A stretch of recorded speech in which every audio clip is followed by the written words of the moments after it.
Good afternoon sir. Good afternoon. Good afternoon sir.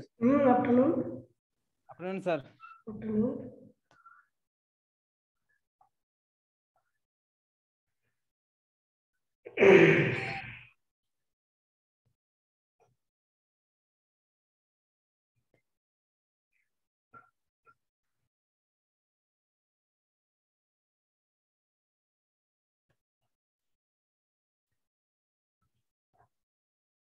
और सब कहाँ है? अभी तक आया नहीं।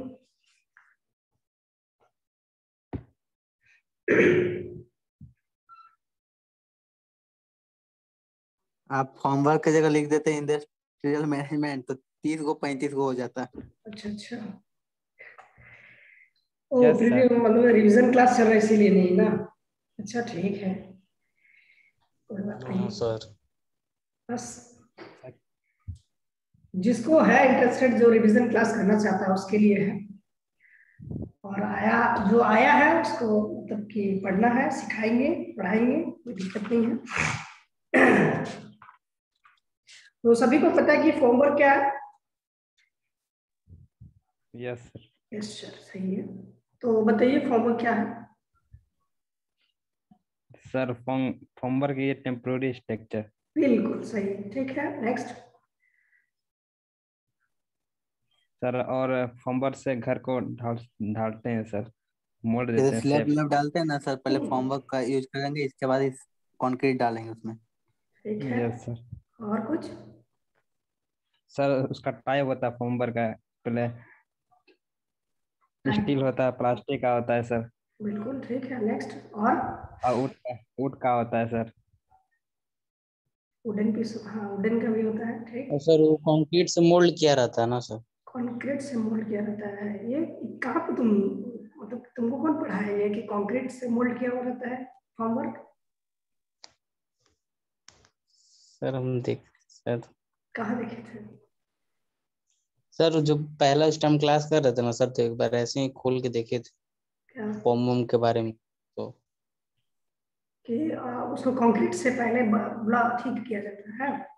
नहीं, ऐसा कुछ नहीं है। कंक्रीट को बनाने के लिए हम लोग क्या करते हैं, बाहर से जो सपोर्टिंग के लिए देते हैं उसी को फॉर्मवर्क बोलते हैं, ठीक है। तो जैसा कि शिवम बताया कि एक टेम्पोररी स्ट्रक्चर होता है, ठीक है। परमानेंट स्ट्रक्चर को बनाने के लिए हम लोग को एक टेम्पोररी स्ट्रक्चर वहां पर दिया जाता है। फॉर्मवर्क देखो, फॉर्मवर्क का जितने भी सारे इक्विपमेंट्स हैं, सिर्फ फॉर्मवर्क इक्विपमेंट्स लिखे हैं, सारे कुछ इक्विपमेंट्स आपको शो कर रहा है, ठीक है। फॉर्मवर्क के बारे में कुछ नहीं लिखे हैं, फॉर्मवर्क के बारे में ज्यादा कुछ बताना भी नहीं है, फॉर्मवर्क क्या है। और फॉर्मवर्क के बारे में हम आपको सिर्फ जो है सिंपली आज रिवीजन क्लास है, तो रिवीजन के तौर पे हम सारा कुछ बताएंगे। तो फॉर्मवर्क क्या है कि फॉर्मवर्क है टेम्पोररी स्ट्रक्चर है, ठीक है। The formwork may be defined as the complete system of temporary structure built to a certain, ठीक है, fresh concrete, ठीक है। कंटेंट जो उसके साथ क्या करता है, फ्रेश कंक्रीट को जो हम तब रेडी करते हैं, तैयार करते हैं, उसके लिए हम लोग एक टेम्पोररी स्ट्रक्चर तैयार करते हैं, ठीक है। टेम्पोररी स्ट्रक्चर को तैयार करते हैं, consist as a form of required shape and dimensions are the supports of the until hardens sufficiently to becomes the supportings, ठीक है। ये क्या करता है कि सपोर्टिंग्स करता है, और रिक्वायर्ड शेप मतलब जितना हमको चाहिए उसी शेप का भी आप वहां पर लगा सकते हैं। फिर उसका जो डिफरेंट डायमेंशन है, डिफरेंट उसका शेप के अनुसार वो आता है, ठीक है। तो ये क्या था कि डिफरेंट शेप एंड साइज और डिफरेंट जो है उसको आता है।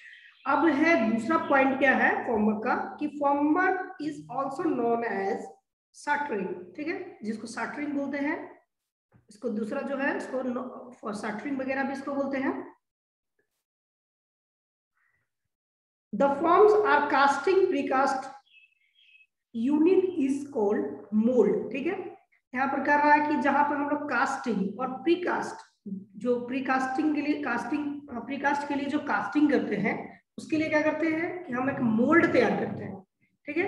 उसको मोल्ड बोलते हैं, ना कि उसको फॉर्मवर्क बोलते हैं। मोल्ड मतलब कि प्रीकास्ट मेंबर, यानी कि आपका डिजाइन हो रहा है, आपका कंस्ट्रक्शन मतलब कि फैक्ट्री में, तो हम लोग वहां पर क्या करें, जो डिजाइन फैक्ट्री के अंदर में हो रहा है तो उसका एक फॉर्म मतलब कि मोल्ड बना हुआ है, उसी के अंदर में हम लोग उसको क्या करते हैं कि उतना ही हम लोग मोल्ड जैसा तैयार कर दिए, और मोल्ड को तैयार करके उसके बाद कंक्रीट को हम लोग उसमें फिलअप कर दिए, और फिलअप करने के बाद उस काम को यूज कर लिए। आफ्टर जो है आपका सेटिंग हो जाने के बाद प्रीकास्ट को निकाल लेते हैं और दोनों साइड से आपका फॉर्मवर्क को खोल देते हैं, उसको मोल्ड बोलते हैं। ठीक है, मोल्ड को हटा देते हैं तो मोल्डिंग प्रोसेस हुआ ना, क्योंकि उसके अंदर में हम लोग जो है कंक्रीट को प्लेस करके काम कर रहे हैं। और ये क्या है कि शटरिंग और आपका जो फॉर्मवर्क पोर्शन है, फॉर्मवर्क क्या है कि बाहर आपका एक्सटर्नल से हम लोग उसको सपोर्ट्स दे रहे हैं, चारों तरफ से उसको एक्सटर्नली हम लोग सपोर्ट दे रहे हैं। यहाँ पर देखो फॉर्मवर्क के लिए यहाँ पर जो लगा हुआ है इसको बोलते हैं कॉलम फॉर्म। ठीक है, डिफरेंट डिफरेंट है। यहाँ पर जो है आपका एच फ्रेम लगा हुआ है, नीचे में आपका लिखा हुआ ग्रिडर लगा हुआ है, ये जो पीला कलर का दिख रहा है ग्रिडर लगा हुआ है। यहाँ पर देखो स्टील प्लेट्स लगा हुआ है, ये देखो स्टील प्लेट्स है यहाँ पर। ठीक है, तो सारे कुछ जो है आपका इस इक्विपमेंट्स में दिख रहा है। कॉलम फर्मा में 4 तरह का फर्मा है, यहाँ पर दिखा रहा है 1 2 3 4। ठीक है, मतलब जनरली 2 ही है, 2 का 2 भाग है, मतलब 4 भाग।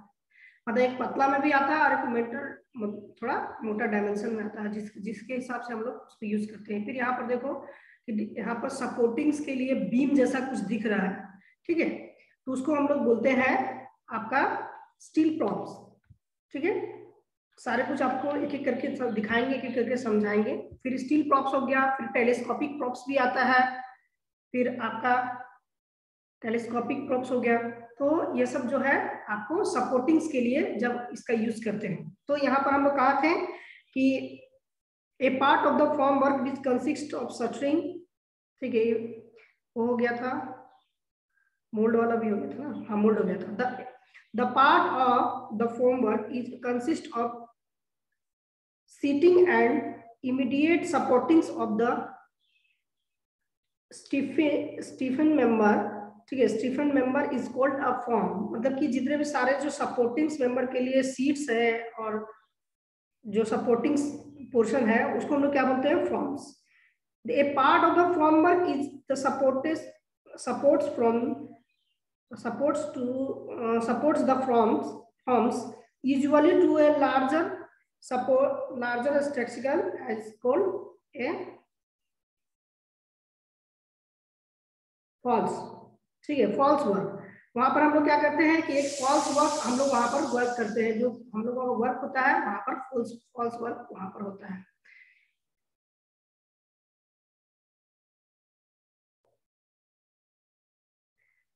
एक मिनट रुकिए।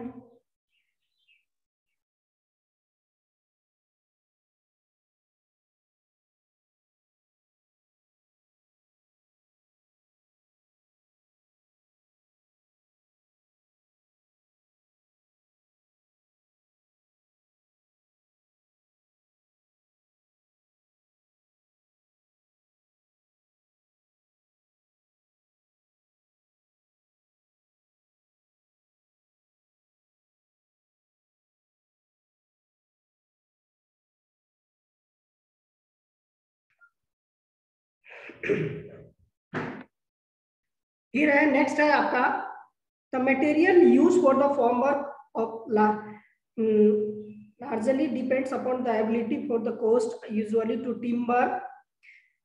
फिर हो गया soft wood planks and joist very suitables. ये सब जो है हम लोग को इजीली अवेलेबल हो जाता है कास्टिंग के अति के लिए, मतलब कि फॉर्म वर्क के लिए।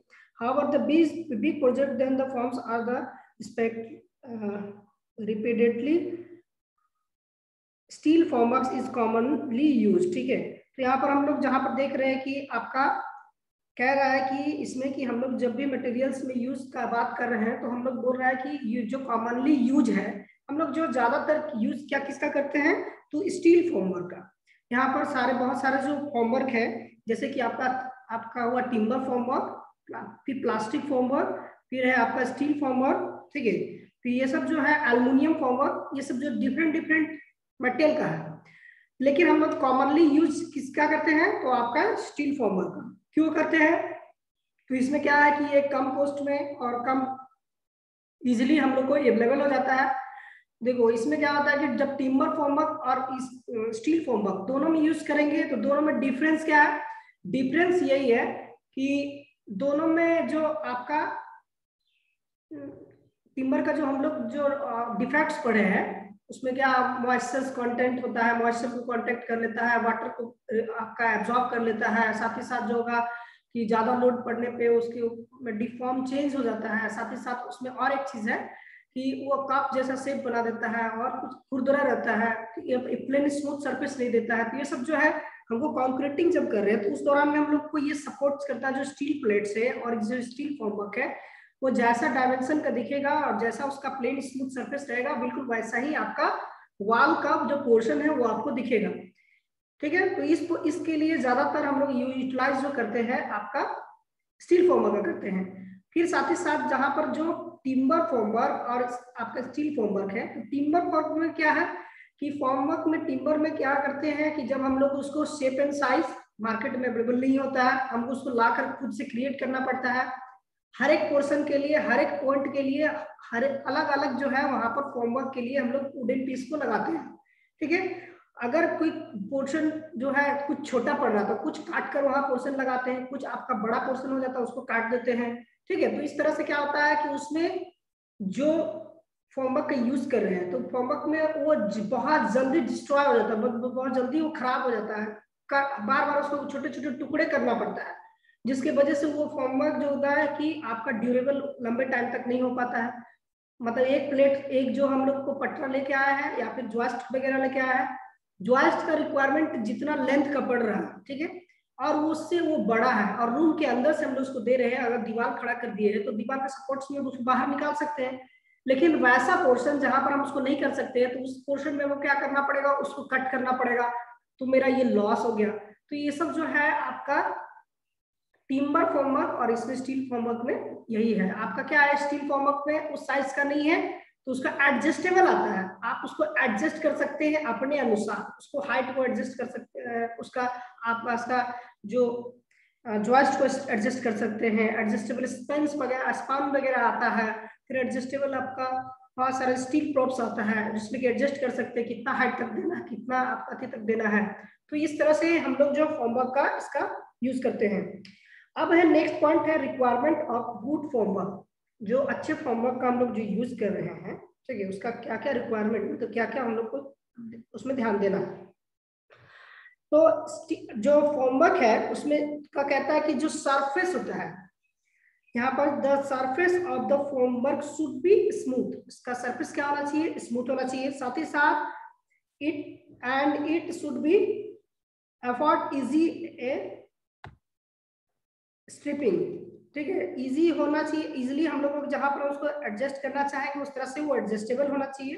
ठीक है, it should be light as आपका पॉसिबल, ठीक है, लाइट होना चाहिए, हल्का होना चाहिए, ताकि जो फॉर्मवर्क है अगर कंस्ट्रक्शन कर रहे हैं और उसका भी अपना वेट होता है और स्ट्रक्चर का भी वेट होता है, तो दोनों में आपका लाइट का रहेगा, लाइट वेट का रहेगा, तो वो आपका जो अपर फ्लोर में जब आफ्टर 10-15 बनाएंगे तो उसका भी आपका लोड जो है कैलकुलेट करके आपका जो है स्ट्रक्चर डिजाइन किया जाता है। तो इसके हिसाब से हम लोग वहां पर जो है लाइटिंग वेट वाला पोर्शन को ज्यादातर इस्तेमाल करते हैं। जैसे जैसे आपका अपर पोर्शन जब पहुंचेगा वैसे से एल्युमिनियम फॉर्मवर्क का यूज करना शुरू करेंगे। नीचे में लोहे का कर रहे हैं क्योंकि भारी है, भरकम है, उसका यूज करें। जैसे जैसे आपका हायर जाएगा उस तरह से आपका मटेरियल का मेटल भी आपका चेंज होगा, ठीक है, उसके अनुसार हम लोग वहां पर करते हैं। फिर नेक्स्ट पॉइंट है the materials of formwork should be cheap, ठीक है, and should be suitable for the rust of several time, ठीक है। तो यहाँ पर जो है आपका चीप होना चाहिए, ठीक है, जो मटेरियल है उस चीप मटेरियल का हम यूज करेंगे, जहां पर इजिली अवेलेबल हो जाए वो मटेरियल का यूज करेंगे। Should be stiff enough and the deflections in minimum, मतलब उसमें जो आपका स्टिफ इनफ, मतलब ये कहते हैं कि उसमें ऐसा ताकत होना चाहिए कि वो आपका डिफ्लेक्शंस वगैरह इसमें मिनिमम से मिनिमम हो सके, ठीक है, वो उसमें ताकत होना चाहिए ऐसा कि अगर उसमें लोड भी पड़ रहा है और एक्स्ट्रा लोड उसके ऊपर में पड़ रहा है तो भी वो क्या कर रहा है कि मुड़ नहीं रहा, सिकुड़ नहीं रहा, ठीक है, टेढ़ा नहीं हो रहा है, उसके वजह से अगर मान वाइब्रेटर चला रहे हैं तो वाइब्रेटर के वजह से भी डिफ्लेक्शन होता है, ठीक है, क्योंकि वाइब्रेटर क्या करता है, इंटरनली जो वाइड से इंटरनली जो आपका है उसको कंपैक्शन बहुत अच्छे तरीके से करता है, जिसके वजह से वहां पर डिफ्लेक्शन हो सकता है, चेंजेस आ सकता है, जो आपका वॉल है, कॉलम है, जहां पर दिए हैं उसके अंदर में वो चेंज कर सकता है। तो ये सब जो है स्टिफ होना चाहिए, साथ ही साथ मिनिमम उसका डिफ्लेक्शन होना चाहिए। इट शुड बी स्ट्रॉन्ग, मतलब कि ताकतवर होना चाहिए, and strong enough and to withstand the loads coming on it, मतलब कि जब उसके ऊपर में लोड्स आ रहे हैं तो उसको भी आपको झेलने का क्षमता होना चाहिए। such as the dead load, मतलब कि such as the dead load of the concrete and live load that during the pouring and consist of the curing, मतलब कि जब कंस्ट्रक्शन कर रहे हैं उस दौरान में जो डेड लोड है, डेड लोड क्या है, जो स्ट्रक्चर है उसका लोड सहने का क्षमता होना चाहिए, मतलब जो हम कंक्रीटिंग कर रहे हैं वो डेड लोड हो गया। डेड लोड में क्या हो गया, लाइव लोड क्या है कि कोई वर्कर है जो कंस्ट्रक्शन भी चल रहा है, साथ ही साथ उसके ऊपर में जितना हमको स्लैब जितना हमको देना है, छत ढालना है, उसके ऊपर में हम लोग ढालते जा रहे हैं, साथ ही साथ क्या हो रहा है कि उस पर वर्कर क्या कंटिन्यू आ रहा है जा रहा है, आ रहा है जा रहा है, उससे क्या हो, लाइव लोड हो रहा है, चेंज हो रहा है, लोड आपका ऑटोमेटिक आ रहा है जा रहा है, तो उसको भी झेलने का क्षमता होना चाहिए। साथ ही साथ हम लोग जो है जब कॉम्पैक्शन करते हैं उस दौरान में, जब वाइब्रेटर चलाते हैं उस दौरान में भी इसका होना चाहिए, ठीक है, यह स्ट्रॉन्ग होना चाहिए।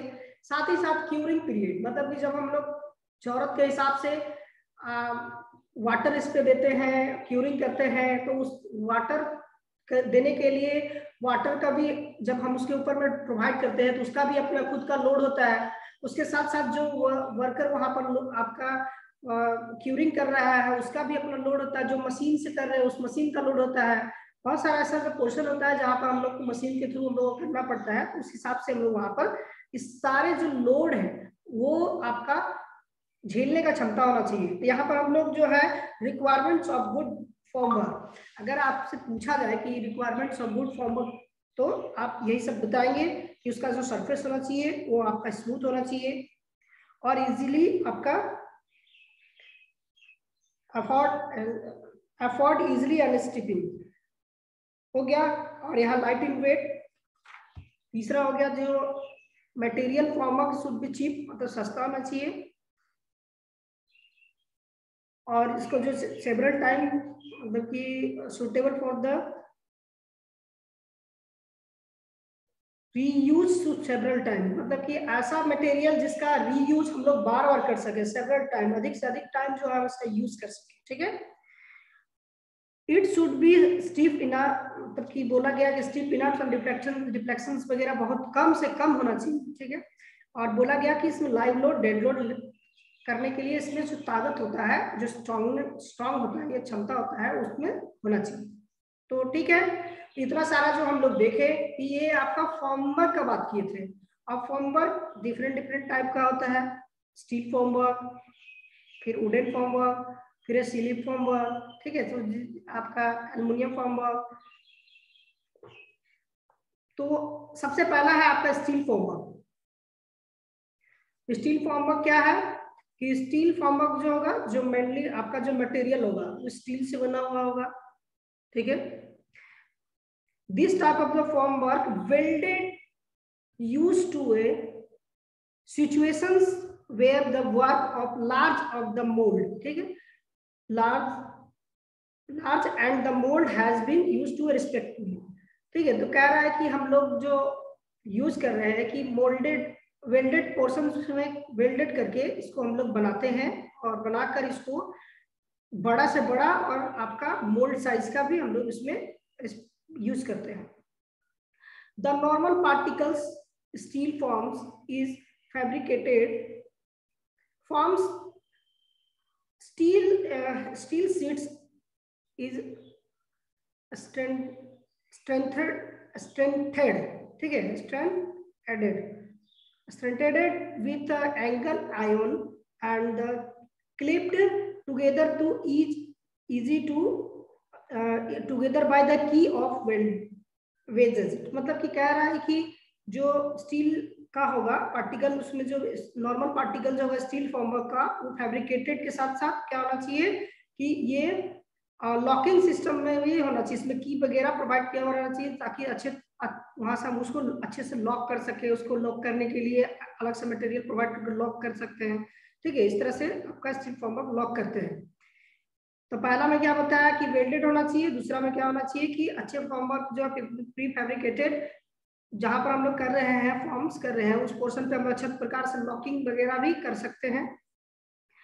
The steel forms are best suited for circular column and flat slab, ठीक है। वहां पर जहां पर ये सुटेबल सबसे ज्यादा अच्छा कहाँ काम करता है, ये स्टील फॉर्मवर्क।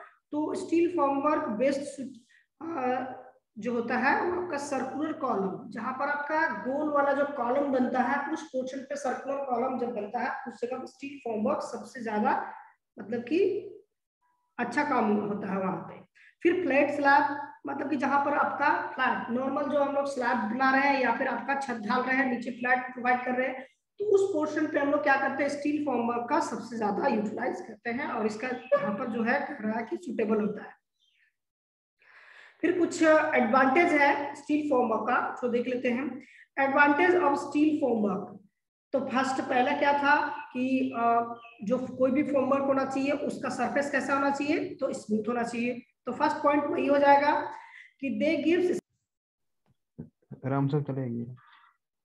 आ गया है थोड़ा सा नेटवर्क इशू होगा, इधर भी मौसम बहुत खराब है सर, पानी गिरने वाला है। वेदरिंग के कारण थोड़ा सा आपका क्लासेस डिस्टर्ब हो रहा है, ऐसा कोई बात नहीं है, हो जाएगा। वेदर खराब है सर इधर। वेदर खराब है थोड़ा। तो यहाँ तक हम जहां तक बताए वहां तक कोई दिक्कत है? कोई दिक्कत है तो बोलो। स्टील फॉर्मवर्क क्या है, स्टील फॉर्मवर्क क्या है, requirement of good steel formwork, ठीक है। फॉर्मवर्क इतना बताया, फिर स्टील फॉर्मवर्क के बारे में डिस्कस किए, फिर एडवांटेज के बारे में अभी डिस्कस कर रहे हैं। तो और क्या एडवांटेज हो सकता है? सबसे पहला तो हम बता दिए कि स्मूथ होना चाहिए सरफेस, बोलो सर। और अच्छा उसको फिट कर सके सर हाँ आसानी से। हाँ इजिली एडजस्टेबल होना चाहिए, ठीक है।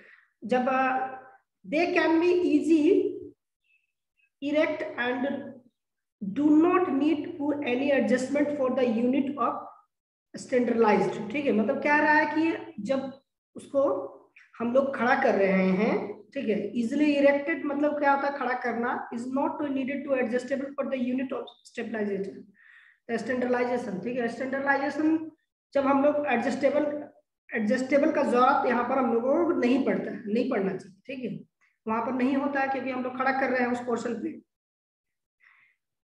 दे आर इकोनॉमिकल और लार्ज वर्क, मतलब कि इकोनॉमिकल वर्क में भी, फॉर द लार्ज वर्क में भी हम लोग इसका यूज करते हैं। फिर है as there is no damage in any kind, मतलब यहाँ पर डैमेज नहीं हो पाता है किसी प्रकार का, क्योंकि स्टील है, ठीक है। स्टील फॉर्मवर्क है तो आपका इकोनॉमिकल से इकोनॉमिकल और फॉर लार्ज से लार्ज दोनों वर्क में हम लोग करते हैं, इसमें हम लोग किसी प्रकार का कोई नुकसान नहीं होता है, आसानी से हम लोग कर लेते हैं। They are not liable to a shrinkage and distortion, ठीक है। यहाँ पर क्या रहा है कि ना ही इसमें कोई भी प्रकार का श्रिंकेज होना चाहिए, मतलब सिकुड़न वगैरह कुछ नहीं होना चाहिए, साथ ही साथ डिस्टोर्शन मतलब कि कोई भी टेढ़ापन नहीं होना चाहिए। डिस्टोर्शन मतलब क्या होता है कि टेढ़ापन, उसका जो टेढ़ापन होना चाहिए, कहीं भी कोई पोर्शन टेढ़ा हो गया तो इस पोर्शन नहीं होना चाहिए।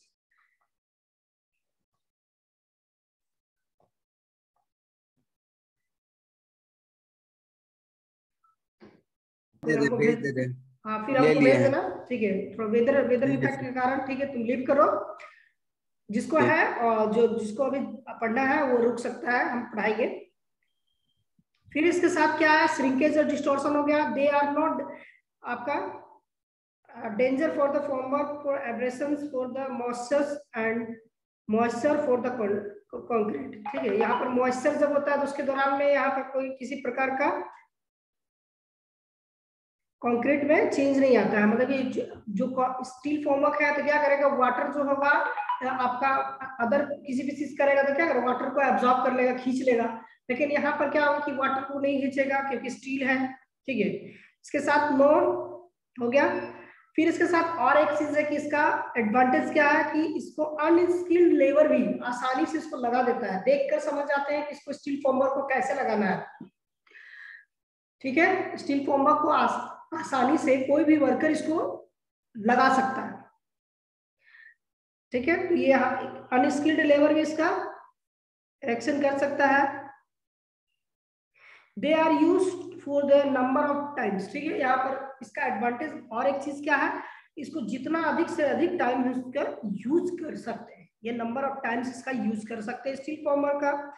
फिर है इसका दे आर वेरी स्ट्रॉन्ग, ये सबसे ज्यादा स्ट्रॉन्ग होता है। शुड बी इररिस्पेक्टिवली विदाउट द आपका damage done the these forms because is non because the non characteristic of steel design calculations for the easy done to a systematic manner, मतलब हम इसको जब करते हैं, मतलब कि इसको लगाते हैं तो उस दौरान में क्या होता है, कैरेक्टरिस्टिक ऑफ स्टील को हम लोग क्या है कि डिजाइन और calculation so easily done of the आपका सिस्टमैटिक मैनर, हम लोग सिस्टमैटिक मैनर के हिसाब से हम उसको आसानी से एक प्लेट के बाद दूसरा प्लेट, एक आपका स्टील प्रॉप्स के साथ दूसरा प्रॉप्स, हम उसको एडिशंस या फिर जो है आप उसको जोड़ सकते हैं, उसको हम लोग यहाँ पर जोड़ के कर लेते हैं। तो हम बता रहे थे स्टील प्रॉप्स के अति के बारे में, स्टील प्लेट्स के बारे, स्टील फॉर्मर के बारे में। फिर है the lines levels dimensions are surface of finishing of are very nicely attends to the steel forms, मतलब क्या रहा है कि अटेंड्स जब हम इसको यूज करते हैं तो उस दौरान में क्या होता है कि बहुत ही अच्छे और आसानी से हमको यहाँ पर वहां पर जो लाइन होगा, लेवल होगा और डायमेंशंस होगा, सारे कुछ जो होगा इजिली हम लोग वहां पर कर लेते हैं, साथ ही साथ जो होगा फॉर्मवर्क में। फिर आता है नेक्स्ट क्या है the various steel formwork elements, जितने भी सारे स्टील एलिमेंट्स हैं उसका सारे कुछ क्या है अलग अलग है। पहला क्या है स्टील प्लेट्स, यहाँ पर आपको फिगर में दिखा रहे हैं, ये स्टील प्लेट्स है,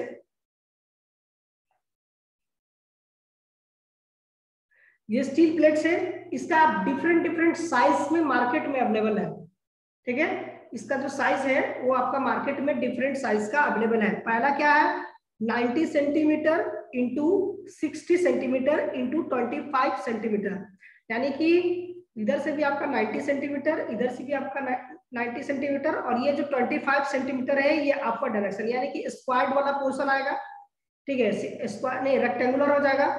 तो यहाँ से आपका चलो मान के चलते ये 30 है, ये 30 है और ये 30 है, तो 90 हो गया, और ये 30 है और एक और 30, तो 30 जोड़ के यहाँ पर आ जाएगा, ठीक है। इस तरह का प्लेट्स आएगा, उस तरह से हम लोग वहां पर यूज करेंगे। दूसरा क्या है कि 120 इंटू 60, 120 इंटू 60, तो यहाँ से अगर मान के चलो कि ये 40 है, 40 40 40, तो 4 इंटू 3 12 हो गया, यानी कि 120 हो जाएगा।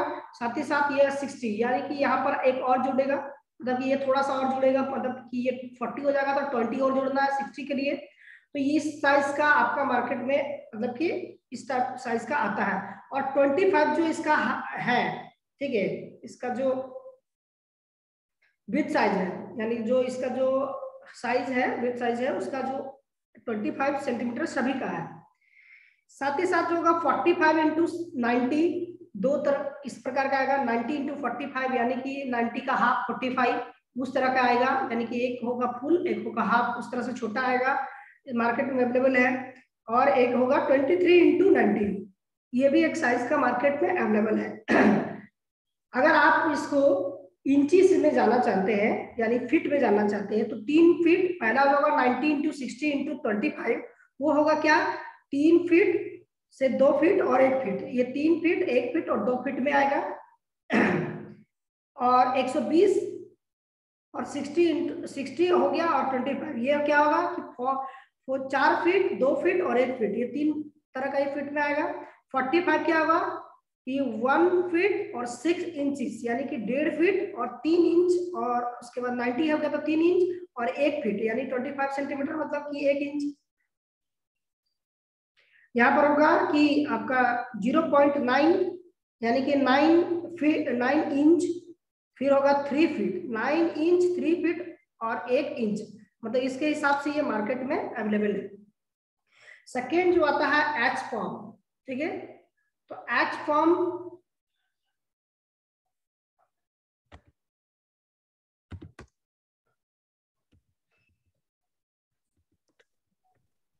सर साइज फिर से बोलिए तो सर।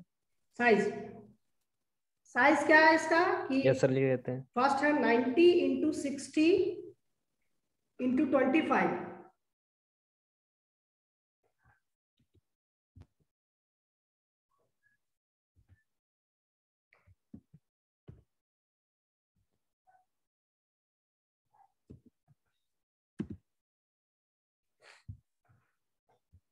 लिखा 90 इंटू 60 इंटू 25 फर्स्ट लिखो, उसमें डैश देके लिखो इंचेस में, यानी mm में सर। हाँ ये सेंटीमीटर में था, ये सेंटीमीटर, और लास्ट में जो 25 है वो mm में है, और जो लास्ट में 25 है वो mm में है, यानी कि 1 इंच 25 mm मतलब 1 इंच। Yes sir. ठीक है 25.4। यस हाँ ठीक है, उसको लिखो फीट में भी लिख लो, 3 feet into 2 feet into 1 inch, ठीक है, 3 फीट 2 फीट और 1 इंच।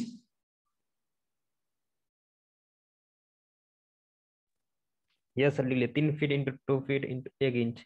हाँ ठीक है, दूसरा लिखो आपका 120 centimetre into 60 centimetre into 25 millimetre. 25 millimetre. हाँ यस सर। लगता है इसे पैटर्न गलत बता दिए थे, ठीक है, मिलीमीटर में होगा, जो 25 है सारा 25 सब कुछ क्या होगा मिलीमीटर में होगा। उसका क्या होगा 4 फीट 2 फीट और 1 इंच, 4 फीट 2 फीट और 1 इंच, ठीक है। Yes sir. तीसरा लिखो 45 centimetre into 90 centimetre into 25 millimetre.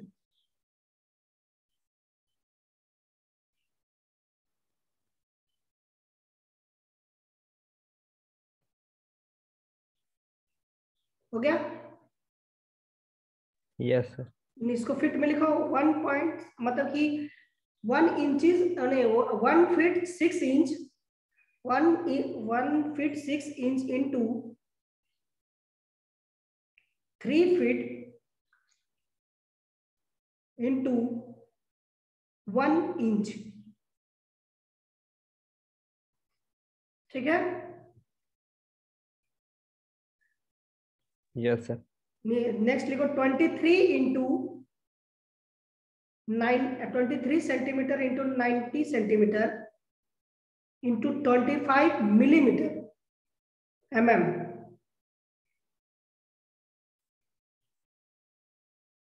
उसमें डैश देके लिखो सर, फिर से बोलिए sir. 23 centimetre into 90 centimetre 90 centimetre into 25 millimetre. 25 millimetre. ये हो गया। उसको डैश देके लिखो आपका 9 इंच, ये फीट में नहीं है, ठीक है, इसमें सिर्फ जो है इंच में है, तो 9 inch into 3 feet 3 feet into 1 inch,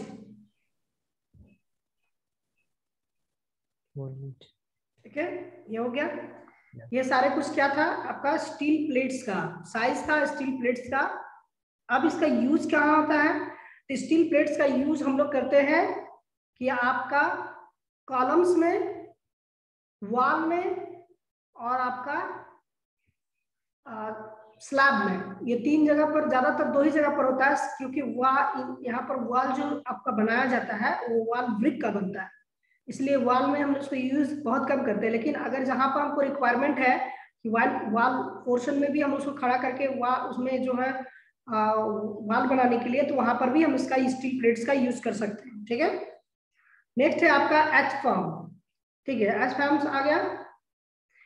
H forms यहाँ पर दिख रहा है कि डिफरेंट दिख रहा है। इसको क्या करते हैं हम लोग सपोर्ट्स के लिए, यानी कि इसके ऊपर में हम लोग क्या करते हैं कि स्कार्फ फोल्डिंग्स बनाते हैं, इसके ऊपर में हम लोग आपके रख देते हैं, इसके ऊपर में 2 पटरा लगाकर या फिर 2 प्लेट्स लगाकर उसके ऊपर चढ़कर फिर काम करते हैं। यानी कि जो आपका वाल होगा, वाल के ऊपर में अगर 5 फीट से ऊपर बढ़ जाता है, यानी कि मेरा सर का लेवल से पार कर जाता है, हमको वहां पर काम करने में बहुत डिफिकल्टीज होता है। तो वहां पर हम लोग क्या करते हैं कि हिंदी में इसको बोलते हैं, मतलब कि आपका जो लेबर भाषा में इसको मचान बनाते हैं, और मचान बनाकर उसके ऊपर में हम लोग वर्क करते हैं। तो मचान के लिए ये पोर्शन जो एज फॉर्म होगा ये स्टील का आता है, इसके ऊपर में हम लोग प्लेट्स को लगा देते हैं, इसका बड़ा बड़ा प्लेट्स आता है, उस प्लेट्स को लगाकर उसके ऊपर में वर्क करते हैं। इजिली वहां से आपका काम आसान कर देता है, और आपका जो वर्क होता है वेरी फास्ट चलता है, क्योंकि 5 फीट के बाद वर्क बहुत स्लो हो जाता है, हम उसको कर नहीं पाते, क्योंकि वहां तक जो है करने के लिए आपका मटेरियल्स को पहुंचाना, मटेरियल्स को डालना, हो सकता है मटेरियल आपका इधर उधर फॉल हो जाएगा, गिर जाएगा, इसकी वजह से हम लोग इसको यूज करते हैं एज फॉर्म। तो as forms are the consist of rigid welded frames, मतलब कि ये कह रहा है कि रिजिड वेल्डेड फ्रेम्स है,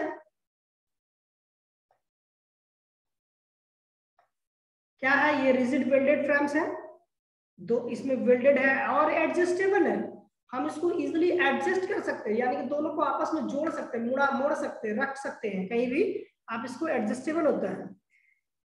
यहाँ पर जैसा कि एक फिगर दिखा रहा है कि इसके ऊपर में हम लोग यहाँ पर लगाया है, ये एडजस्टेबल है, तो इस तरह से ही आपका ये एडजस्टेबल, यहाँ से क्या होता है कि आपस में दोनों को आपका एडजस्ट कर सकते हैं।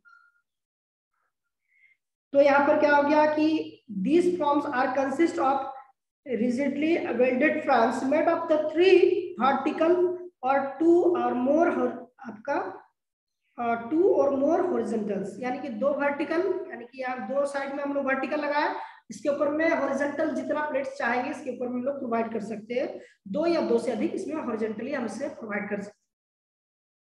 ठीक है,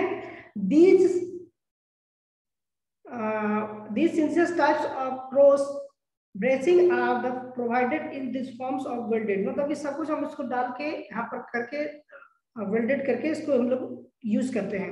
These frames are used to scaffoldings, मतलब इसका ज्यादातर इसको यूज हम लोग करते हैं स्काफोल्डिंग पोर्शन में करते हैं, and the supports of the slabs and bridge of girder, मतलब कह रहा है कि जो ब्रिज का नीचे पोर्शन में ग्रिडर बनता है, जो बड़ा वाला जो है आपका बीम जैसा बनता है, ग्रिडर बनता है, तो उस ग्रिडर को सपोर्ट्स पहुंचाने के लिए क्या करते हैं, एज फॉर्म्स को हम लोग यूज करते हैं, लगाते हैं नीचे साइड से। ठीक है, नीचे साइड से वहां पर हम लोग लगाते हैं। इसके साथ जो होगा, it can be easily erected and dismelting even by the unskilled labor without any supervision, मतलब कि कहता है कि इसको जो इसका इरेक्टेड और डिसमेल्टिंग, मतलब कि जो इरेक्टेड मतलब क्या होता है कि किसी चीज का बनाना, ठीक है, निर्माण करना, तो किसी भी चीज को हम लोग बना रहे फॉर्म से क्या बना रहे हैं, एक तरह का आपका पोर्शन बना रहे हैं, जिससे क्या हो रहा है कि छोटे छोटे टुकड़े को जोड़कर वहां पर क्या कर रहे हैं कि बड़ा सा एक जो है आपका सपोर्ट्स के लिए आपका तैयार कर रहे हैं। तो इससे क्या होगा, एच फॉर्म से ही हम लोग इसका यूटिलाइज करके एच फॉर्म से ही जोड़कर हम लोग यहाँ पर इसका करते हैं। तो यहाँ पर एच फॉर्म्स हो गया। अब बताएंगे स्टील प्रॉप्स, ठीक है, तो स्टील प्रॉप्स जो होगा नेक्स्ट जब ज्वाइन करेंगे अभी तो आप बता देंगे, या फिर आपका जो ये टाइमिंग खत्म हो गया है, 1 मिनट दिखा रहा है लेफ्ट, तो अभी जो है फिर से रिज्वाइन करेंगे, रिज्वाइन करने के बाद फिर आपको स्टील प्रॉप्स के बारे में डिस्कस करेंगे।